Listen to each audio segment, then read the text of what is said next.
Hey everybody out there on the internet, welcome again to another thrilling... Ow.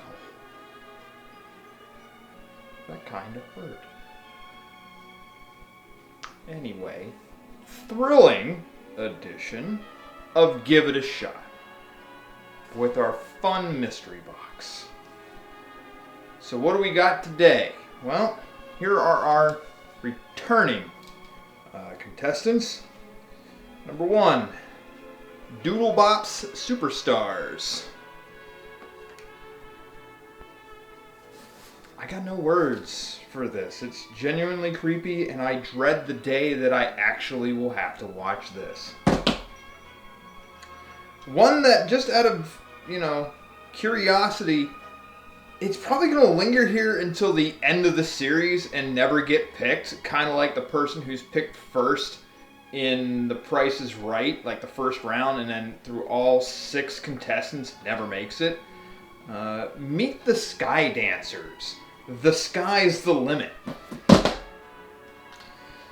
Another returning one that looks creepy as all fuck. Castillo in Mission Mouse. And now we've got some new ones. The special edition of Otto Be Good, Out of the Wilderness, because somebody had to cash in on the Cars craze. Why not them? And then this one, The Undersea Adventures of Captain Nemo, The Coral Maze, which is as seen on Captain Kangaroo. Sure. Why not? It's probably just as good as Captain Fathom. So, put them all in the box. We do our little dance.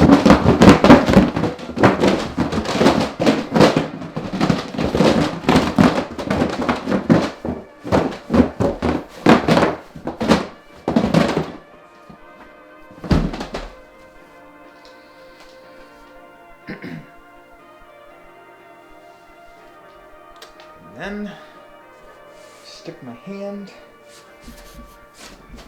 Come on, piece of shit. Down here. Grab the first one. Oh God!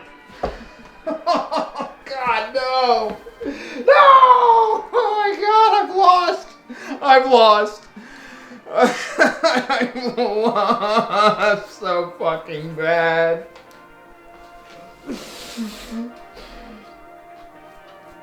Damn you, box! That doesn't do anything. I was gonna have to do this at some point, but... Fuck!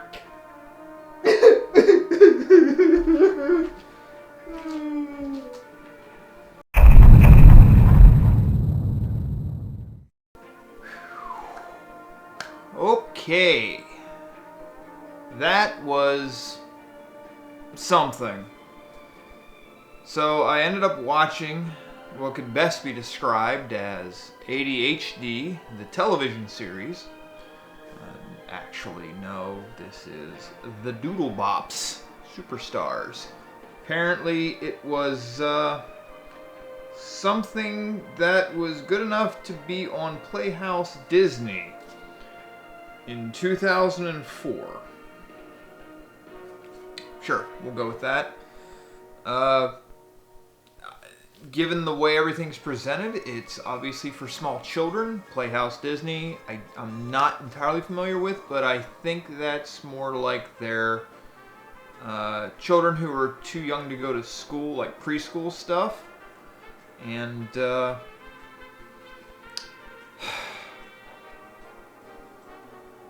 this thing was frantic. Like hardcore frantic. This thing has the pace of a gerbil hopped up on crank. It's fast, it's frantic, it's fucking noisy. Holy shit. I'm Dee Dee Doodle. Oh. Noise. The noise. Fuck. Oh, my weakness is gone.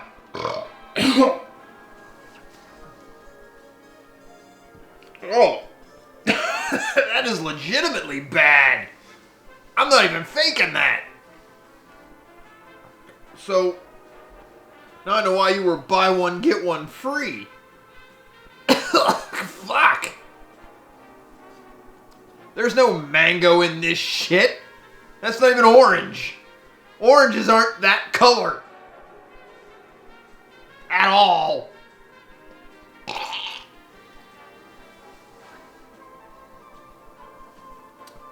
Anywho, let's start with the premise and the story. Knock that out of the way. So, who are the Doodlebops? They are 3 childlike people who play music. And for reasons that escape me, they are famous musicians in their world. Here they are, the Doodlebops!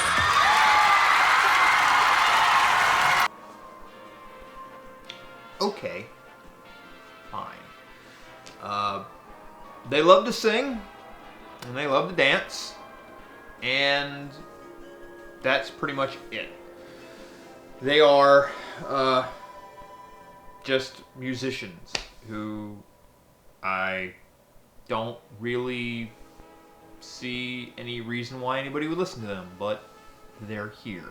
Getting along, and we are together and strong. But the premise of this episode revolves around the 3 of them have a misunderstanding over a phone call.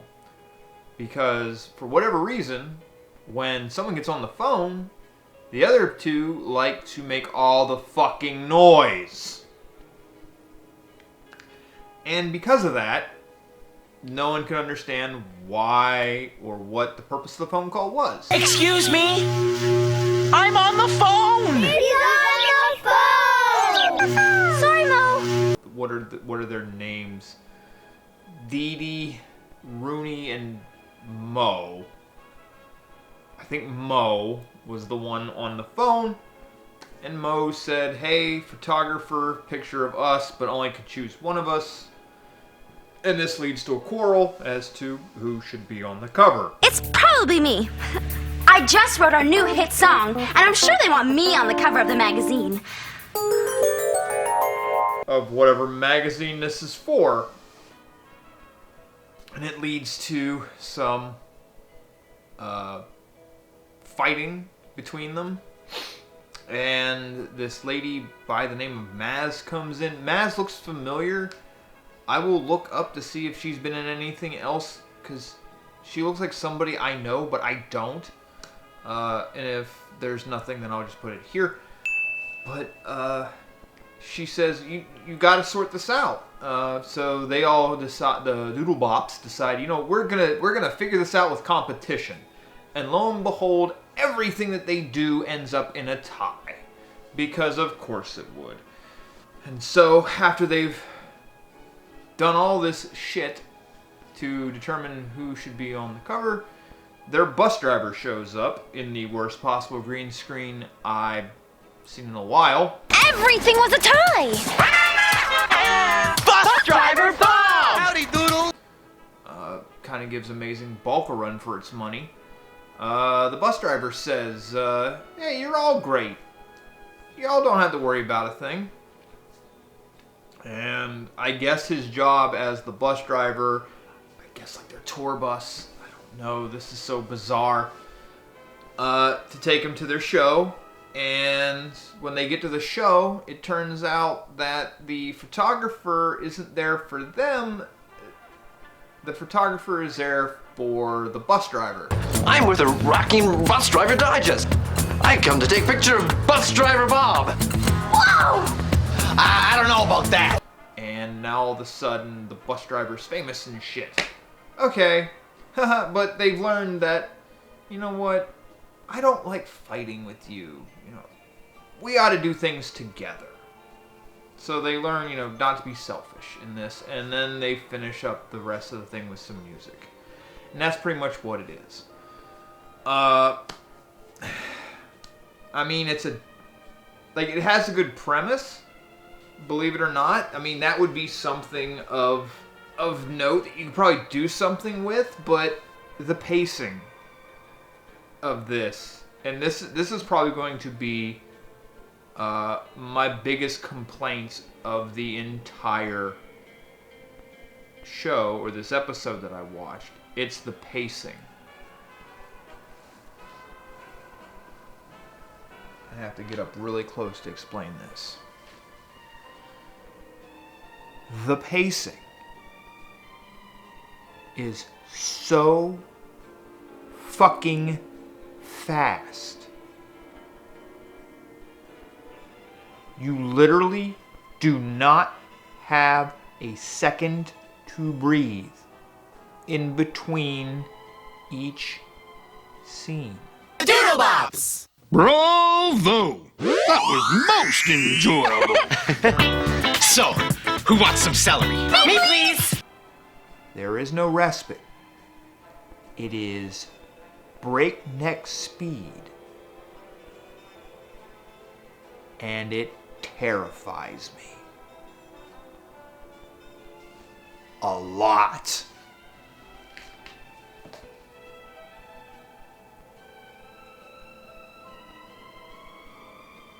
And it doesn't help that the aesthetic that they're going for in this series in about another 10 years is going to be some of the creepiest shit you've ever seen.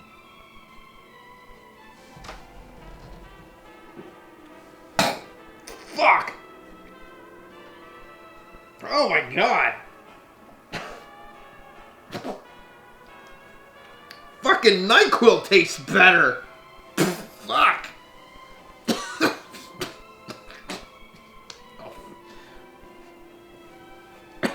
Fuck. Oof. Jesus. Who the fuck drinks this? For those of you who regularly consume energy drinks, how?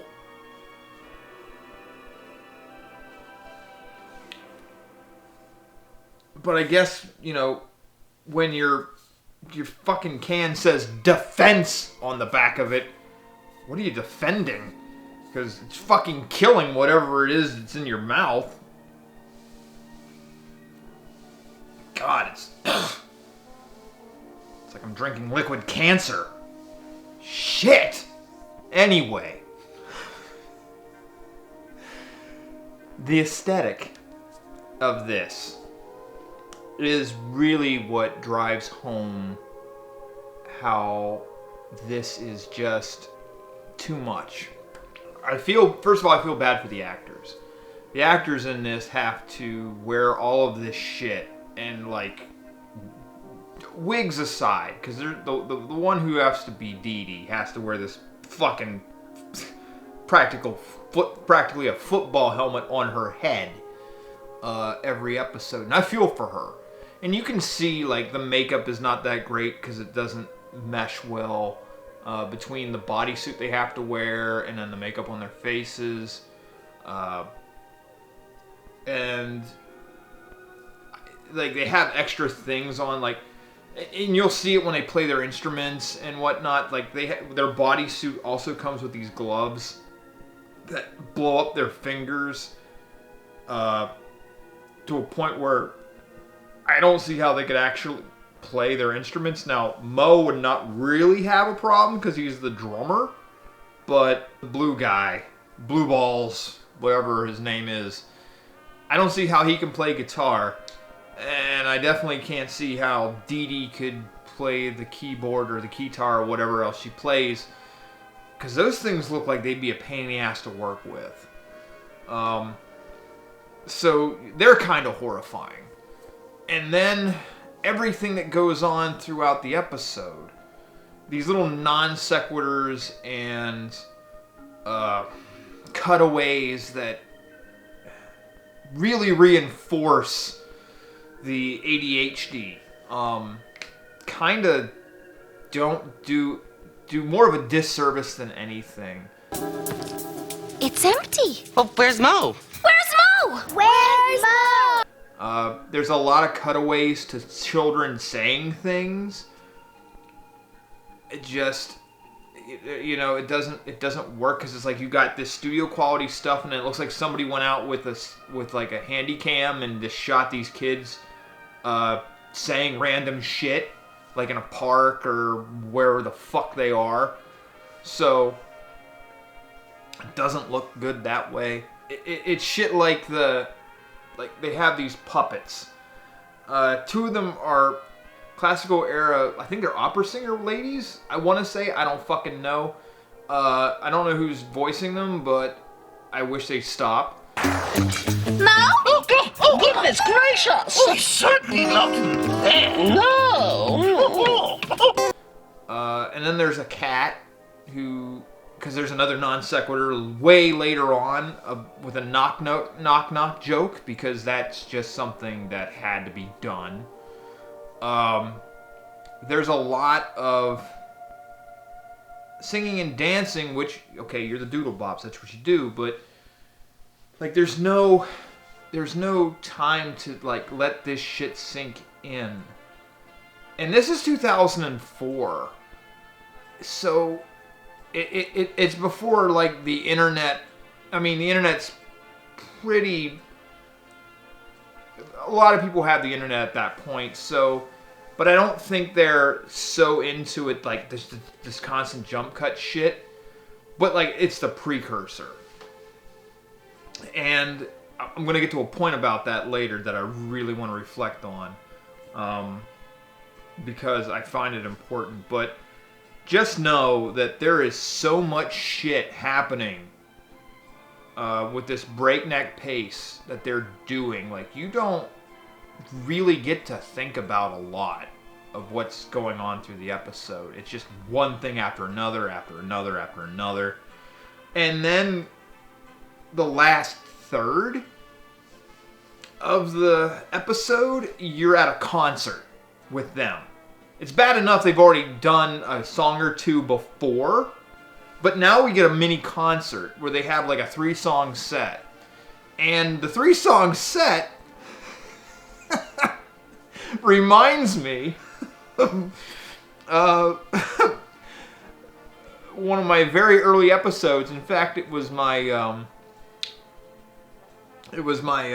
anniversary episode, my very first anniversary episode, when I did My Little Pony, The World's Biggest Tea Party.